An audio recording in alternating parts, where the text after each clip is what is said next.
At Sierra, discover top workout gear at incredible prices, which might lead to another discovery. Your headphones haven't been connected this whole time. Awkward. Discover top brands at unexpectedly low prices. Sierra, let's get moving. Ampire.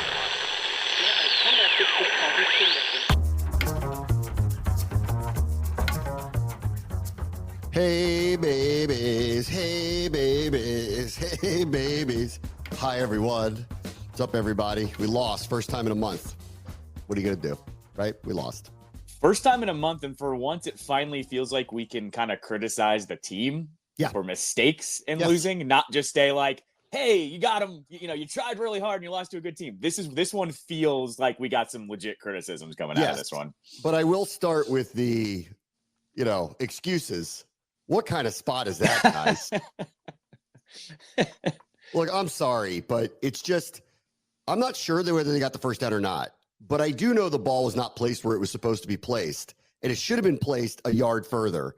And then they should have spotted it there and pulled the chains out and then found out the old-fashioned way, because where they did place it was definitively wrong. So I don't understand why they didn't put the ball back at the 41-yard line and then bring the chains out. And then if they're short, they're short.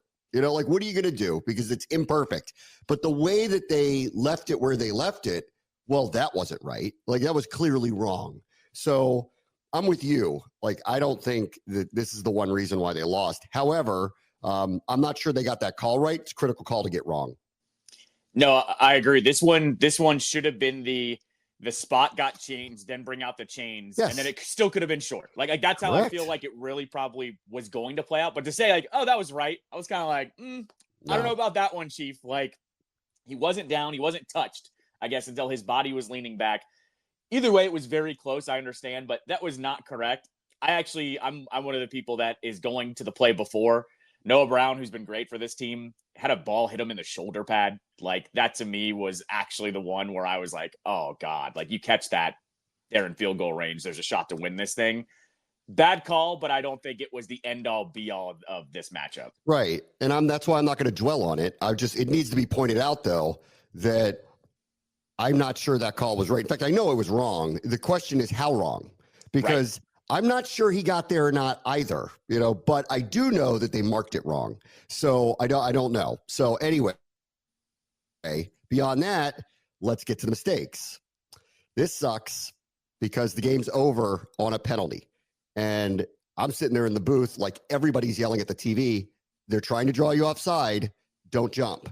And I don't know whether they would have gone for it or not. We were arguing in the booth about it because I'm sitting there, it was 3 plays in a row where you do what they normally do. Let's run the ball 3 times, make them use all their timeouts. And I kept looking at London and yelling at Logan going, are they seriously have they watched our guy? They're seriously going to give our guy the ball back with a minute left? And all we need is a field goal? I don't think so, guys. So we'll never know. Would they have actually gone for it on 4th and 1, or were they going to take a penalty and punt because their punter had been fantastic the whole day? We don't know, because we made a rookie mistake and never found out. No, but we do know. Steelers reporter after the game, their center said there was no play call. There was no play call. They did not plan on snapping the ball. But they could have called a timeout. He said on that play, though. And rethought, because they had timeouts. They could have called a timeout and said, are we punting or are we going for it? And I would have argued, I'm not giving that guy the ball back personally. I don't know how many times he did it yesterday at the end of the first half. I don't know how many times you have to see it before you realize he's one of those. I would never give him the ball. The whole time I'm like, these guys are seriously going to run the ball 3 times and give us the ball back? You got to be kidding. But thank you if that's what you're going to do. But we'll never really know. They might have called a timeout and might have gone for it. But it seems to have been leading towards a punt because the punter was great. He probably could have pinned them deep. We got scared to field the punts after a while because of 2 muffed ones. Zacchaeus ran away from him at that point. I actually talked to Tressway after the game about what he was doing and described a lot of way too technical punting things that I won't get into, and was, extremely appreciative of the way this guy plays the game and the ability he has to kind of knuckle it towards the receiver, which is what he blamed for the problems that Zacchaeus had, because the ball was moving like crazy when it came down at him. Anyway, so I don't know what they would have done, but regardless, to your point, it is the first time we can really talk about mistakes that were made that really led to a loss yesterday. Yeah, I mean, it's not only mistakes, and I saw our friend Al Galdi tweet about this too. Like, they're just starting to get beat up. Like, the injuries are starting to pile up in the wrong way. And I point to a game like yesterday where you get a game against the Steelers where you get a physical team, right? Every play. They're off a bye. Yeah. They're getting healthier. Mm-hmm. And they're banging every single play. And that starts to wear on you. Like, you have to wonder, was Johnny Newton just exhausted yesterday and had a mental lapse on the last play of the game? Like, he's a rookie. This is the longest he's ever played, in a season now, right? This is all these college kids. This is longer than they're used to actually playing for.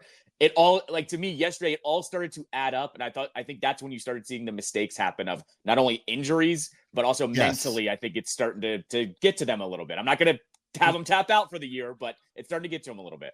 This whole week, coming into it, first of all, it was trending this way.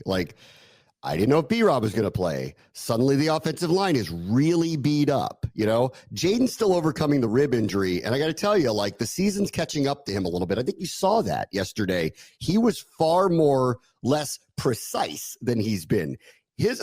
I'll take his off day, because that was his off day yesterday. And his off day is still pretty darn good. Okay.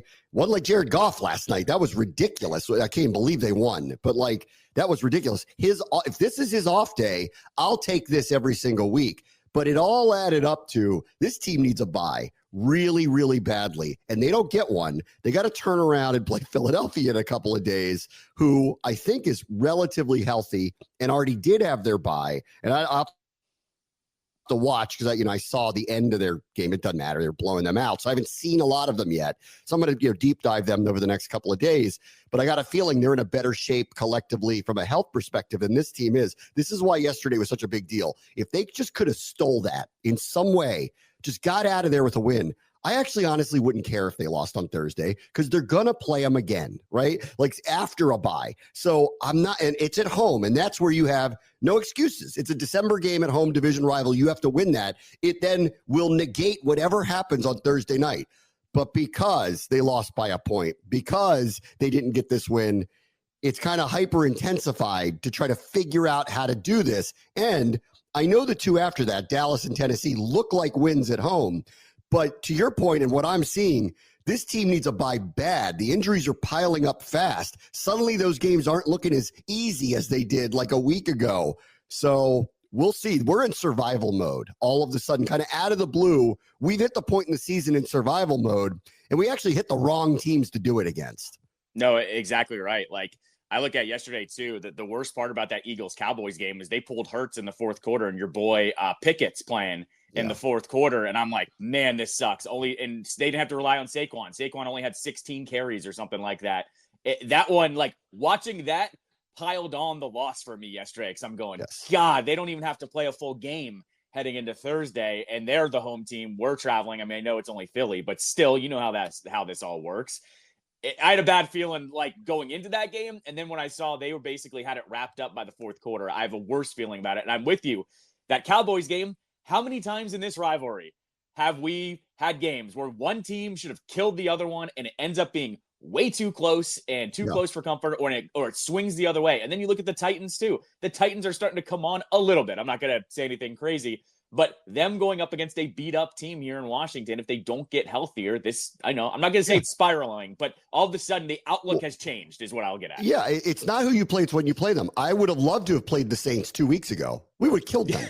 Right. But I don't know what they're going to be in a month. You don't are they going to be a playoff team? Absolutely not. Are they going to be way more competitive than they've been? Probably. Actually looks like it. Right. And then all of a sudden that's a road game in a tough place to play.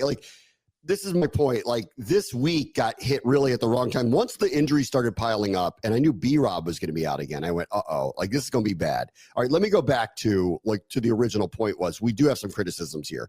This is the third week in a row. Okay, there is a trend here. The first halves, they've been fantastic in general. They gave up some points yesterday, but one of them was a short field. It was like the rare occurrence where they actually gave a team a short field and gave up a touchdown off of it this year. But in the second half, this is 3 weeks in a row, Chicago was shut out in the first half, had a lead with 25 seconds left because they gave up 15 points in the second half. The Giants scored 2 late fourth quarter touchdowns to make that game closer than it probably seemed like it was going to be. And then yesterday, 2 late fourth quarter touchdowns, including a bomb towards the end of the game that really sealed and was one of the major. Again, this is a weird one because I think there's a million plays that could have gone either way that would have probably had something to do with the outcome. Still, the point is this, like, I love the way the defense is trending, but in the second halves over the last few weeks, there has been a trend of they become porous. And it happened again yesterday. They gave up another long drive that fortunately ended in a fumble at the 1. Like, Pittsburgh could have ended up with 21 points in the second half. That's not winning football. It is not. No, exactly right. And I think this is a flip that I didn't expect either, because I thought Dan Quinn and Joe Witt Jr. were very good at these adjustments heading into second halves for the first half of the season, or almost half of the season, first third of the season, I guess we'll call it. And now the last 3 weeks, it's kind of flipped the other way. The other teams have figured out how to flip it back on us. That's a bad trend because, once again, the offense is getting beat up. I think yesterday, too, it was indicative of how we felt about some of these big games, right? Where, you know, you circle to the Bengals game, you circle to the Bears game. They had to have perfect games to win those ones. We talked about it right after. We weren't like sugarcoating those games. We said they had to have literal perfect games to win them. Well, we've had 2 weeks now or this last week where it wasn't perfect and they lost by a point. Like, this is what we're running into now. These perfect games aren't perfect, where they're making these mistakes and they're losing now. So. The good news is, though, the non-perfect games where Jaden isn't as precise as we're used to. He can't run the ball the way he was, whether that was Pittsburgh or him or a combination of both. Yep. We did have a bad turnover on a spot of the field where, if you have a bad turnover, we had really bad penalties on defense again in the first half on a drive that should have bare minimum ended up a 3-point drive instead of a 7-point drive because of a couple of defensive penalties. We had other penalties that extended. So we had a lot of things that needed to be cleaned up. They still lost by 1 to a 7-2 team. Yep. So you could look at this both ways. Like, Agreed. This was far from anything close to winning football, in my opinion. And yet, in the end, had they gotten a better spot or not jumped offside, they might have won anyway. Maybe. No, I agree. And I think these are the moments where I like to use the phrase zoom out. It's my favorite phrase for this season. When you zoom out on everything, if I told you that going into week 10, they were going to have the record they were going to have, and they were going to lose to the Steelers by 1 point because they made some mistakes. Like, I could tell you all the mistakes they made yesterday, and you'd say, oh, they should have lost 42-20. But they didn't. They lost by a point. And these are the times where I think perspective matters. You and me are not doing the whole sky is falling thing. I think some people, I think some people are. Absolutely not. Tough team. Yeah. This is a very tough, resilient team. All that stuff they talk about, the brother stuff, it shows in a game like this. They're pissed that they lost. Yes. They're pissed. And this is different than the Ravens games. I think the Ravens are a contender too. I thought the Ravens outplayed them. They lost by 7. But I remember I was so happy when Quinn said that was lopsided, because I went, score might have not have been, but the game was really. Jaden made some unbelievable plays. Their defense couldn't stop them. They gave up almost 500 yards. It was lopsided. This was, they gave up big plays. They had big mistakes. They played a good team. They lost to a good team, but they were right there. And I'm with you. Like, with all the injuries that were adding up, which I didn't like them yesterday because of all the injuries that were adding up. I know what Pittsburgh's defense is. And I'm like, we're missing our tackles. We're missing our best running back. I knew it was going to be a problem without Robinson this time, as opposed to the other times. I'm like, we're the underdog here walking in. And yet they were a break or two away from winning anyway. So I am not sky is falling at all. I'm disappointed, but I'm not sky is falling here at all. No, 100%. I think I said this either on your show or I said it on my show when I had you on last Friday, was not having B-Rob concerned me because he's the tone setter. Like, he's the guy you look at where he's the one that starts the game off and gets everyone going physically. And knocks a couple of dudes out on that defense. And then in the second half, usually takes off a little bit. Not having that against that defense, I think, was a difference maker. Because I agree with you a little bit on the Ravens after thinking on it on a month. Would he have made a difference in that game? Probably not as much. But yesterday's the type of game where you go, he would have been probably the difference maker, and they lose by a point. Yes, 100%. All right, all that said about the defense, I do not want them to rush Marshawn Lattimore back. I know everybody's freaking out because they saw the deep plays, and everyone freaks out on St. Juice all the time, and I just don't think he's a number one corner, but he's being forced to be a number one corner on this team. And that's what's going to change soon. And everybody's looking at A.J. Brown and Devontae Smith going, but we got to win this game, get him back on the field. The worst thing they could possibly do is if he's not ready, shove him back out there and potentially make it worse to the point where he doesn't play the rest of the season. What would be the point of acquiring him then? So this team's very careful. Andrew Wiley could have played yesterday. They chose not to let him play because they didn't feel just right and they wanted to hang. And this is what they've done with everybody. It's not in the greater good of the team to have him not play, but they decided it's in the greater good of him and maybe the future of the season to have him not play. I believe the same thing will be taking place with Lattimore. I know everybody's freaking out today going, we have to win this if we want to win the division, and we need him to stop A.J. Brown. Otherwise, a long day. I agree with you. It's going to be very difficult if he doesn't play, but I am advocating, do not rush this guy back. We got him for a reason, for a stretch run. If they lose on Thursday, they're still 7-4 and they get to play them again. Like, everybody needs to remember that part of it. No, I think this kicks back to my conversation like 2 or 3 weeks ago when they were I think they were like 6-2 or something, whatever the record was. And I think your and I's joke was they can go 500 the rest of the way and they'll win 11 games. Like, yes. We are firmly entrenched in that. And look at some of the home games on that schedule to get to 500. Right. And so I'm firmly in that category too. Once again, the phrase zoom out comes to mind here. Would I love for them to win the division? Yes. Duh. Absolutely. But at the same time, they are in such a good position to make it to the playoffs, period, that I think you need to be a little careful here too. I'm with you. I actually thought Lattimore wasn't going to play on Sunday regardless, because I thought if he's good to go or still had some nagging injury, they would actually save him for Thursday. But because it seems like he is legitimately not ready to go, I'm with you. Give him basically a bye week ready to go, because I'd rather have him against those teams that we just talked about too. The Cowboys and the Titans. Lamb. Yeah, where you can lock him down, be more aggressive against a guy like Cooper Rush and Will Levis, if Levis is still playing at that point. I'm with you. Like, I think I said this too last week, where I said everyone needs to calm down if we come in next Friday and they've lost 2 in a row. Correct. Because they're still in a very good position. I think I was already starting to calm people down because it was such a real possibility of it happening. They are. Let's see. I'll go back to the offensive line. They need the bye week really badly here. So Wiley, can he play Thursday if he didn't play yesterday? I think he could, but like, are they going to put him out there again? Going to be an interesting question. How much better is his shoulder going to be 2 days from now as opposed to what it was yesterday? I don't know. Lucas, he never practiced at all. I have a hard time buying that he's coming back, although that Coleman is their starter now, but still, I'd love to have that swing tackle backup.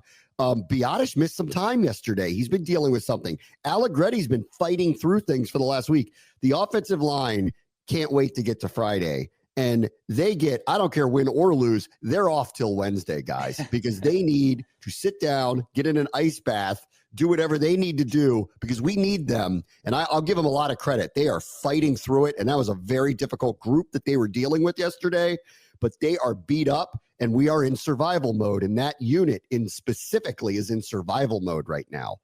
No, I thought, just to bring this around, I don't know if you're going to bring it up today or not, but like hearing about Sam Cosmi stand up in the locker room yesterday after the game to remind everybody that, like, guys, this is still something special. This is still something going on. To just kind of remind everybody, like, times are tough right now. Hang in there.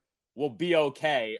Keep your composure. Not that he went that style, but that's essentially that's what I was kind of thinking when I read that this morning, that Cosmi was the one to stand up, who's not vocal, by the way, who doesn't usually do that type of stuff. And that's to bring it to the offensive line. I think that's him going, don't worry, we'll be all right. We just got to get through this kind of, bad lull at the moment. You do not win every battle to win the war. Like, and this is what we are totally, this is survival mode. And it's just unfortunate that all this stuff piled up against really good teams. Sometimes you get lucky and it piles up against okay teams and you win anyway. And I think that's the other point of this. That's a really good team they played yesterday. Almost beat them anyway, despite all the things we're talking about. We already kind of mentioned this, but B-Rob was really missed. Like the third game he's missed this year. I said after the Baltimore game, I actually don't think he would have made that much of a difference because I think they went into it knowing they were going to have to throw the ball a lot. Now, would they have been better with him? Of course. But, like, I don't think it made much of a difference. Last week when he didn't play, like, I actually think it stood out in a win. Sometimes you don't notice these things. Go look at their per rush average on the whole without him against the Giants, who are a bad rush defense. It was about a yard lower per carry. That doesn't sound like a big deal. Over the course of a game, it's an enormous deal. It gets you from 2nd and 8, 2nd and 7 to 2nd and 6. It's a totally different ball game when you have somebody like this. Or when you have a lead, would they have been able to finish differently against the Giants and not giving up the big plays late if B-Rob's getting the ball, as opposed to, like, Eckler's been fantastic the last couple of weeks. You know, the other running backs, you know, golf clap to what they've been able to do for this team. He's their best inside the tackle runner on a consistent basis. They need him back. And yesterday, I thought it was telling. It was by far not close. Their worst in totality rush game. And it was obvious that he was missed yesterday. No, 100%. When we talk about perfect games, right, it's about the offense getting these longer drives to shorten the game up a little bit.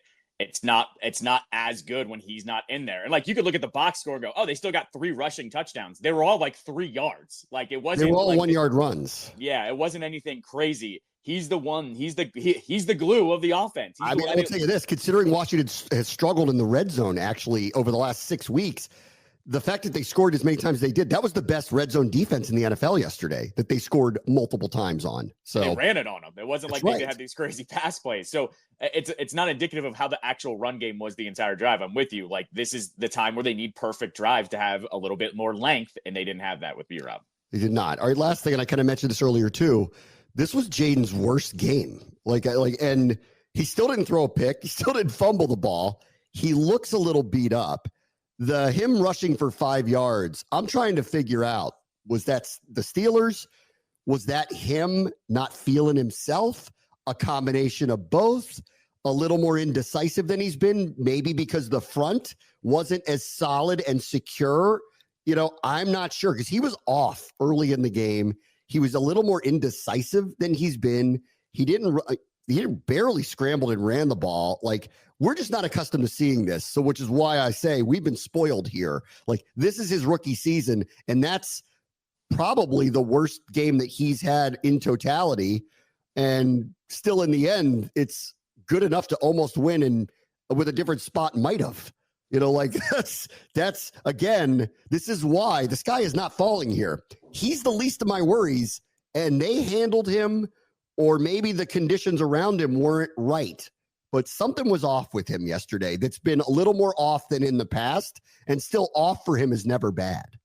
I think it was indicative on that last drive of what I saw from him, and it was that he was fine running, but I think the speed of that defensive line, they were actually pretty quick to, like, throw blocks off and then go after him a little bit, and I think that's why he was concerned, because I saw it on the last drive a little bit where he had some daylight, and I think it was Hayward that, like, got off a block real quick and stopped him, and he only got like a yard on it, right? Like, I think what he was doing was he kind of knew. You and I have talked about this. He hasn't done it since, like, the first month of the season, really, where his first 5 yards are faster than anyone I've ever seen. Yes. But I think yesterday the Steelers were very good at, like, I don't know, having 2 sets of eyes, essentially, of going, I'm going after him, but I also know the second he pulls that, I'm throwing this block off, and I'm going to try to at least stay in one spot. To me, it seemed like the Steelers were showing a little bit of, like, we're going to rush a couple yards up and then be somewhat patient to try to keep them there. That's what I was seeing. I've been waiting for this, that the teams with the ends would just stop and control an edge, because he's killing people on the edge. Once he gets outside, he's gone. Right. So maybe the Steelers had that. Last thing just on them, they're very good. Like, they're legitimately good. I don't know that I buy Russ in the big games against Kansas City, Baltimore, etc. But across the board, their special teams are outstanding. They're difference making. Russ on big plays is very good. He's got the weapons to do it now for sure. And they are as old school as it gets. They just want to run the ball. They're not trying to fool you. It's run, play, action, waggle right. That's it. They're not doing very much, but they're big, they're physical, and they're going to be a tough out. So I knew this going in, but now seeing them in person, do I buy them to be better than Kansas City or Baltimore to get to the Super Bowl? I'm not sure. Although if they play Baltimore in the playoffs, listen, that's a rivalry that could go either way. But they are, and if they say got behind against a team like Buffalo, could they come back? I'm not totally sure, but they're very dangerous, and they're going to be a very tough out this year for somebody. That defense is the infinity gauntlet. Like, Tomlin is just getting infinity stones. You look at that defense, you're like, how did they get all of these, not just good players, but like all pro type players when you look at that defense from top to bottom? And so to bring those three teams that I said I'm not sure they can beat, I think their defense is better than theirs, and by miles actually, right, against Baltimore or Buffalo, frankly. Exactly. And then so I think you kick it back to Russ and you go, how good does Russ have to be? Like, Russ is actually going to take care of the ball. Like, they have a really good formula there. Like, it is the old school, we're going all in on defense. We have a solid quarterback. He's not going to turn the ball over. Like, that's where I think physical. They get leads. They're going to run the ball on you. They're very physical. I mean, and their targets are all huge. Like, Williams is a big receiver. Their tight ends are enormous people. Like, they're a very imposing team. They feel very old school, and I want to credit them because they're very good. They have a very, very, very good team. All right, let me take a quick break. Brave Wants to Show you ESPN 630 in Sports Capital.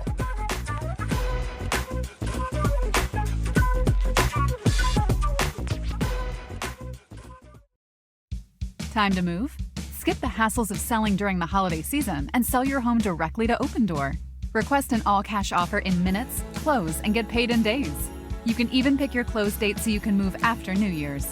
Start your move at Opendoor.com or download the Opendoor app. Opendoor is represented by Opendoor Brokerage Inc., license 02061130 in California, and Opendoor Brokerage LLC in its other markets. Terms and conditions apply. This episode is brought to you by Allstate. Some people just know they could save hundreds on car insurance by checking Allstate first. Like to check the date of the big game first before you accidentally buy tickets on your 20th wedding anniversary and have to spend the next 20 years of your marriage making up for it. Yeah, checking first is smart. So check Allstate first for a quote that could save you hundreds. You're in good hands with Allstate. Savings vary. Terms apply. Allstate Fire and Casualty Insurance Company and Affiliates. Northbrook, Illinois. Blinds.com is kicking off the savings early with Black Friday mega deals all month long. A Blinds.com design expert can help you make the perfect selection on your schedule. We can even handle everything from measure to your whole home installed for just one low cost. With over 25 million windows covered, Blinds.com is the #1 online retailer of custom window coverings. Get up to 45% off site-wide, plus premium doorbusters and a free professional measure. Now at Blinds.com. Rules and restrictions may apply.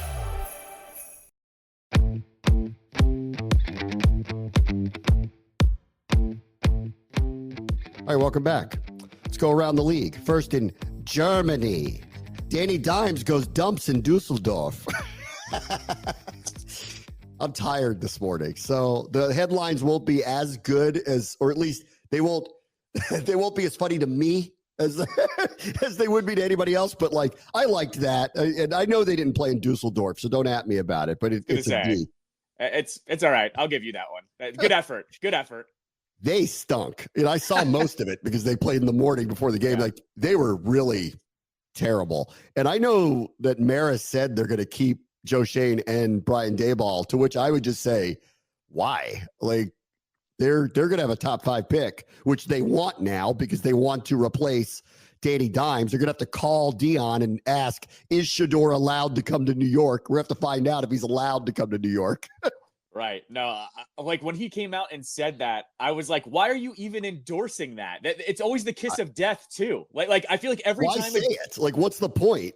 Every time a GM says that, season play out. Like, we're not firing him in season. You could say that. Like, we're not firing anybody in season. You could say that. No, but like when you say it mid-season, I always feel like that's a death knell. Like it's almost like, oh, okay, doesn't matter what we do now. Like, Come on. You and I know Dayball's a good coach, but also, do you want to make the same mistake that Chicago made where you keep your coach with the top 5 pick coming in? Like, come on now. So, do I think he's a good coach? Yes, but I keep saying that, and they keep having really terrible records. And honestly, like the game against Pittsburgh, it was their mistakes that actually kept them from having a shot to win at the end. And they made a bunch of mistakes against us too. I don't know. Their record is what their record is. Like, and you could sit there and blame dimes or injuries on the offensive line or whatever. Like, they seem to find excuses around him. He's running out of those excuses, honestly, if you ask me. Hey, we said good coach, not a great coach. It's not like we're going crazy over here. We're not calling him Belichick. I think he's a good coach, not a great coach. You done Eberflused up. That actually sounds like a German headline. I'm just saying. That's pretty good. Give me a credit for you done Eberflused up. The Bears, as predicted, they're a train wreck.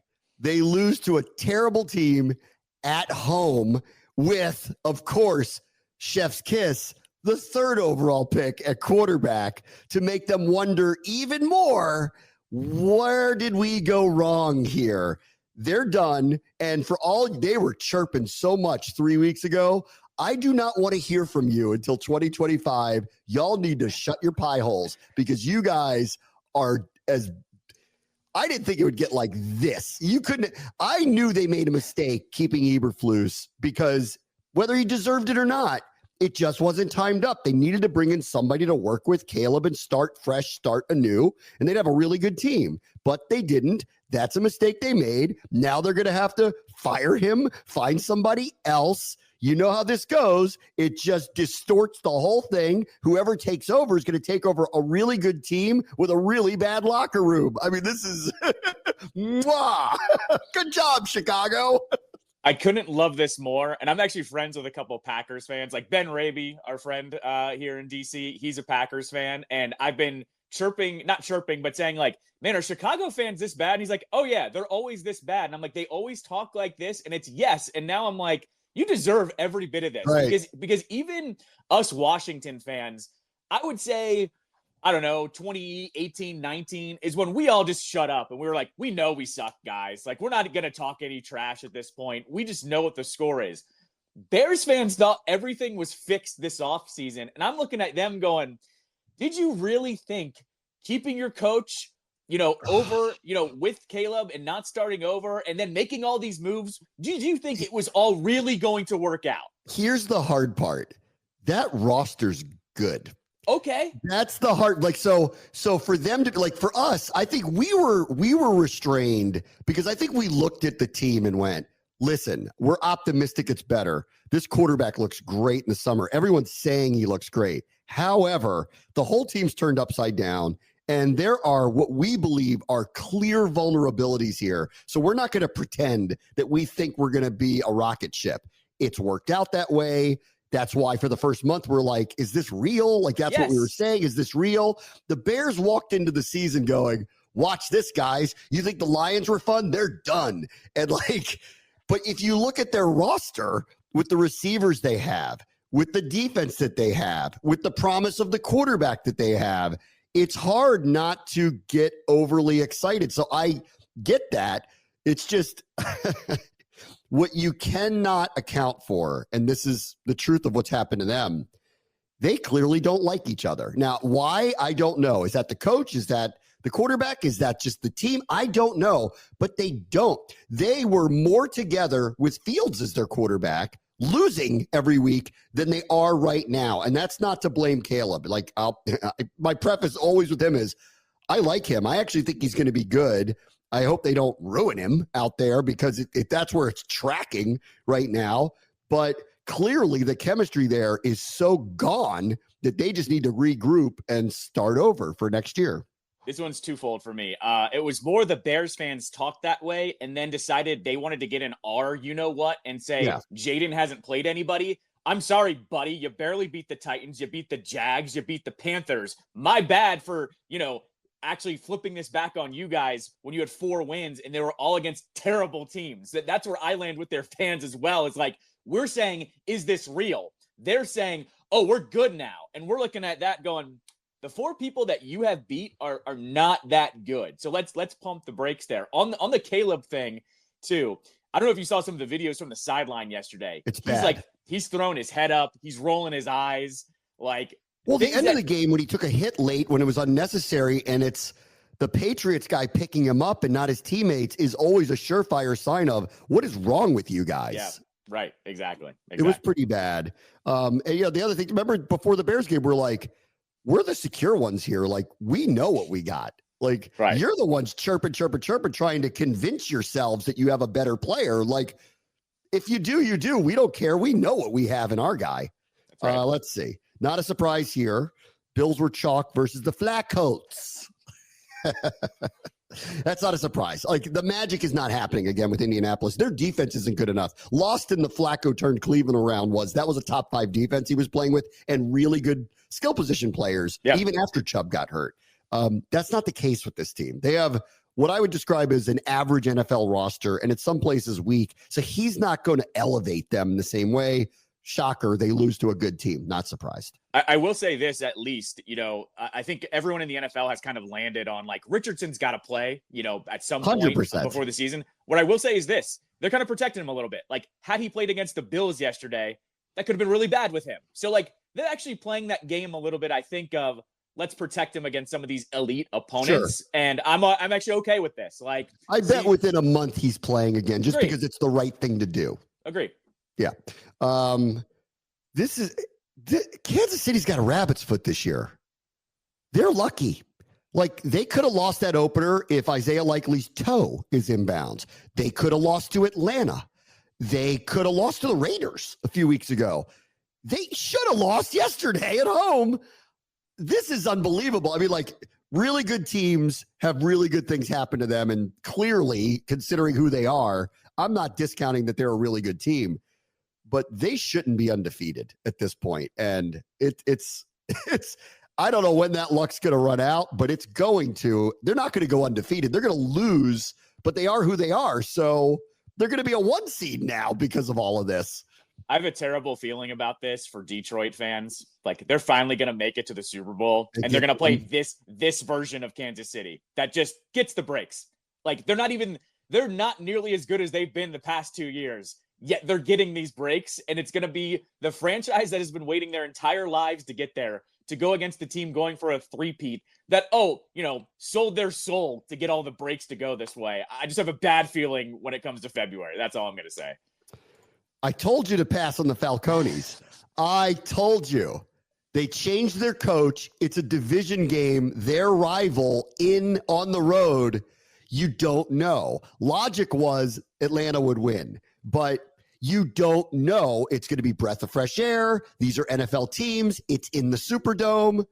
I'm not surprised at all. It doesn't mean New Orleans is good and Atlanta's bad. I've just seen this too many times. That's why I said this is an all-time pass. Don't touch this. You don't know what New Orleans is until you see them play for this interim coach. And it may last a little bit like it did with the Raiders a few years ago, and it may not. But it's a jolt of energy, and that's the problem here. And Atlanta ran into they needed New Orleans to keep Dennis Allen one more week, and they would have won yesterday.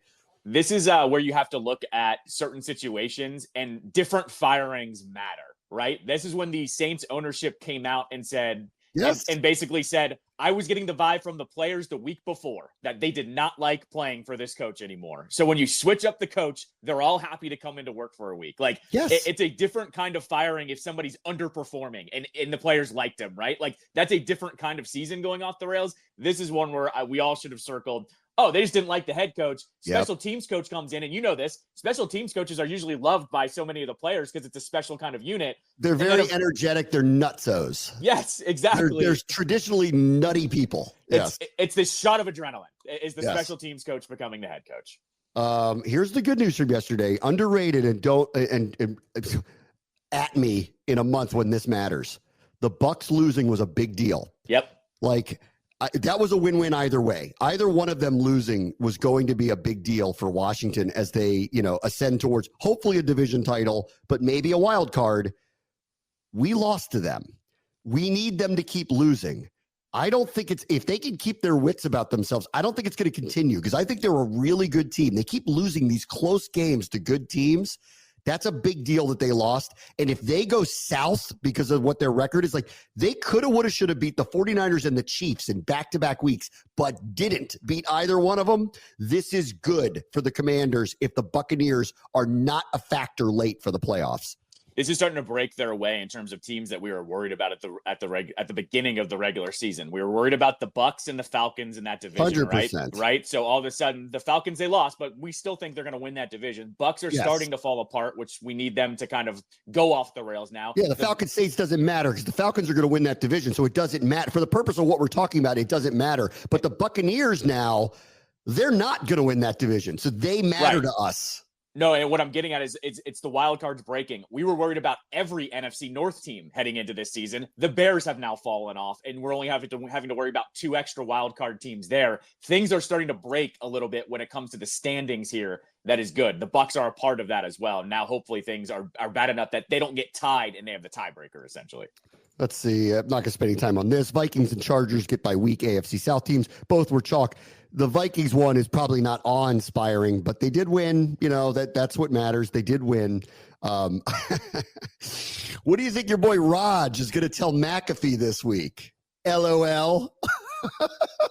Once again. This is another one. I called it on Friday. I went, I don't trust them at all. Arizona's actually been very competitive. Like, this screamed that they were going to beat them, even though one team has a way better roster than the other. No, this one, once again, Arizona's a coin flip. So I'm cautious of picking them every week, but I thought, why are the Jets 1.5-point road favorites? They've been bad all year. The Cardinals have shown they've been able to put up some points, and it was over by the fourth quarter. Red zone was the worst day to have it yesterday in the 4 o'clock window. They were part of it. Yeah. Cardinals, the win in Arizona may end up being a big deal for the Commanders when we get down to the playoffs. All right, let me take a quick break. Bram wants to show ESPN 630, the Sports Capital.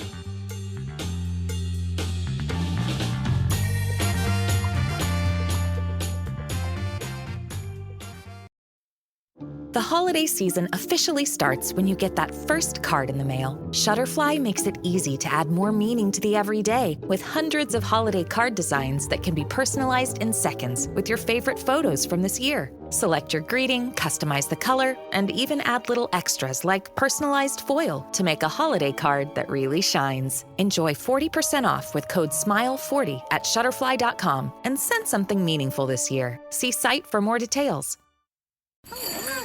This year, Santa's bringing the power of Energizer into his workshop. Whoa, the Energizer Bunny's got so much power. Wait, he's powered up all the toys. I think that means we're done for the year. I love this bunny. He's the hardest working helper the North Pole has ever seen. And he wants all your gifts to have the power of the #1 longest lasting AA battery. So this holiday season, stock up on Santa's and the elves' favorite battery, Energizer Ultimate Lithium. Prep for Thanksgiving at Whole Foods Market. Save now on no antibiotics ever frozen whole turkey, just $1.49 a pound with Prime. Sales on brie and select seafood appetizers help get things started. For sides, go with wallet-happy favorites from 365 by Whole Foods Market. And finish with decadent desserts from the bakery. Or get your whole spread catered. Just order early. Get Thanksgiving ready at Whole Foods Market. Terms apply.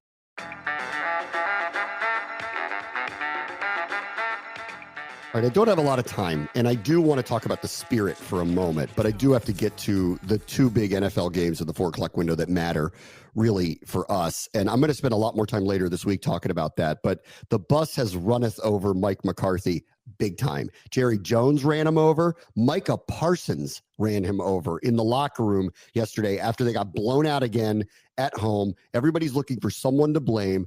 I will be the one to say, and I said this in the summer because this was lining up. Remember, McCarthy said something about the front office in the summer about what they did. And I said, here we go. Everybody is staking their claim at who's going to be at fault when this goes sideways. And it does, and it did, and it will continue to. And I'll be the first to tell you, I actually don't blame him. I blame the front office, what they did, and he's going to get fired. Obviously, I told you on Friday, I go, I've already heard from people that this is like a Ron deal. It's already a done deal and everybody knows it. And I hope that they get no energy before this game in a week or two with us so that we can get a win against them because we need it bad. But the bus is running him over big time right now. Yeah, and once again, too, I will say this without Parsons, without what he said in the locker room, he was a beast yesterday, too. Like, that was a game where he was trying to flip that game by himself, and he almost did. Diggs also played really well, too. I don't blame their players for going after him. My favorite stat, last 5 home games for the Cowboys, they've lost, right? Point differential, -110. -110. That is ridiculous. Remember last year they won every home game by $1 million? -110. 110 points is ridiculous. I'm with you. He was probably already fired. I don't think it's all his fault, but this is just spiraling in a way that, I don't know, I'm not surprised at. They waited too long to pay their guys. They didn't add enough at the deadline. Ezekiel Elliott is still playing, and he fumbled yesterday. Like, what is going on? They're not making the basic decisions anymore. They're flipped. They're done. And the last one was this. The Lions are officially the team to beat now. Maybe the Chiefs are because they're undefeated, but the Chiefs keep getting lucky. The Lions, how in the world on the road against a good team that you're down 16 at half and you throw 5 interceptions, 2 in the second half, and still win? They're the team to beat. Because if that's going to happen, then, and Collinsworth said this in the middle of the game, he goes, this game is good either way for them, because when you have an adverse situation against a good team in the playoffs, are you going to be able to respond? And if they get to or win the Super Bowl, they're going to look back at this one and go, this is the one where we knew there was literally nothing that could happen that could stop us. No, I've told you this now for 2 or 3 weeks. I think the Texans are, I don't think they're a bad team, but I don't think they're as good as everyone is hyping them to be. And this will be interesting to see how they respond to this, because that's a terrible loss. Agree. And look, like I used the phrase for the last couple of weeks here with the Lions, they play with their food. Well, they didn't play with their food yesterday. They threw up all over themselves and they still beat you. Like, I'm feeling bad if I'm a Houston fan or a Houston, member of that team today, because that's a team that screwed up a bunch of times. You should have easily beat them if you were contenders, and you did not. And once again, Stroud is not looking as good as he did last year. It's a concern at this point. Like, I'm not saying sky is falling, but they are not as good as everyone hyped him up to be. Listen, he was great in the first half, but he's really up and down this year. His numbers can be off. He threw a couple of picks. One was a really late throw yesterday. It still doesn't excuse losing that way. At home, up 16, 5 interceptions. Like, they showed some stat, that was like first time since 1970 under those metrics that anyone's lost a game like that, because it's practically impossible to win like that. This shows you the resolve of the one team and the resolve of the other. They're not serious. They're probably going to win that division. They're like Atlanta. They're probably going to get in the playoffs, and they're going to get run by somebody. Yeah, like, and they may not recover from this. Like, they're going to be weird the rest of the year. Like, this is the type of loss. The Hail Mary loss to Chicago finished them. This is the type of loss you're going to find out what they're about, because if they don't bounce back from this, I will not be surprised. It's a terrible loss. The one rare thing I will say is this: they're going to mess around and still get a home playoff game for winning that division. Correct. So you could flip it around very, very fast. So that's their one benefit of all of that. All right. How about the late game magic for the Spirit? So they get a semifinal matchup against Gotham. It's going to be a very good match Saturday. Because the Commanders are playing Thursday, I get to call it. So I'm pumped to be back in the booth. Boy, they made it close. And you told me, you were texting me going, Bay FC was celebrating a little too long when they scored that 83rd minute goal, when they thought basically they'd won on it. I will say this. I know you're going to watch the game tonight, but the game was very back and forth. I thought the Spirit were slightly better for the first, 80 minutes or whatever we want to call it. It was very back and forth, a very physical game too. No shock there. If you watch the NWSL, you and me have been trying to tell people this all year. They let them play, right? And they let them play yesterday. And they scored in the 83rd minute. And I'm telling you, man, I try not to be like old man or try to get irked because I'm rooting for the home team. They celebrated a long time. The entire Spirit 11 was ready to go at center field, ready for the ball. And I'm telling you, they must have stood there for 20 to 30 seconds while Bay FC was celebrating in the corner. Well, 3 minutes later, Tara Mikion, who you've watched all year, switched to defense this season, hasn't scored all year, decided to just take one for herself. They score 3 minutes later. So karma came back right away to take on Bay FC. And how do they lose? Bay FC scores an own goal that gets credited to Lacey Santos in the extra time. It was chef's kiss, because I haven't seen a moment like that all year with this team where I was kind of like, what are you guys doing? Like, why are you celebrating like that? And it was great. And I just want to say this too. That Audi Field crowd, by the way, saw a lot of Commanders jerseys at the crowd yesterday too. Good. But that Audi Field crowd was unreal. I've never seen that place go as crazy as they did when they tied the game at the 86th minute. It was an unreal atmosphere. So I can't wait for next week. Buy your tickets. It's on Saturday. Yeah. It was sold out yesterday. I was psyched to see that. Up against a Commanders game, they got 20,000 people there. Yep. That's really, really, really great. I'm really pumped to do the semifinals. And if they win, they would play in Kansas City's stadium for the championship. But this is a really tough one. Old friend Rose Lavelle is a stud star for Gotham. They are really good. The one travel game we did was we went up to go see them play Gotham up at the Red Bull Stadium. And I walked out of there going, that's a really good win, because that's a really good team. So I'm not surprised that the two are playing each other here. It'll be a good one. All right, last thing real quick. The slot machine continues to pay out. The Capitals, what a start offensively. The only team that's scoring more goals per game is Winnipeg. They're the only one. They're second now in goals in the East, goals scored, and they're 3 behind the team who's played 4 more games than them. So they're the highest scoring team in the Eastern Conference right now. No, this offense is clicking. The power play is not. They did score the other night on the power play, but this is what's really scary about this Caps team. The power play isn't clicking, but they're scoring like 6 goals a game. That's crazy. And so that's where I'm landing now. It's like they're not even clicking on all full cylinders, guy. Like they still have another level to get here. I want to shout out one thing. I've told you so far this season, the goaltending hasn't been anything crazy. Logan Thompson has had the best start in franchise history for a goalie. He's won his first 7 games. I know they've scored a bunch of goals, but hey, we saw it last year where you got to make the saves to get some wins. He's done that so far, so shout out to him. I think there's a slight edge to Thompson over Lindgren right now to start the season off. And I'd be remiss not to mention this. Alex Ovechkin looks like his old self again, which is actually the most shocking thing I think of the entire season right now. He's already up to double-digit goals. Remember, he didn't have double-digit goals at the All-Star break last year. It's unreal with this guy. He's going to break the record this season. Maybe. Like John has already started to mention on the air, ESPN, NHL media, start figuring out when you got to travel, in 2025, because he's going to do it this season. He looks unreal. That's really like the craziest storyline of the year to me, is that Ovechkin looks like his old self again. Yeah, that's wild. What a great start to the season for them. All right. See y'all tomorrow. Brave Boston Show, ESPN 630, Sports Capital.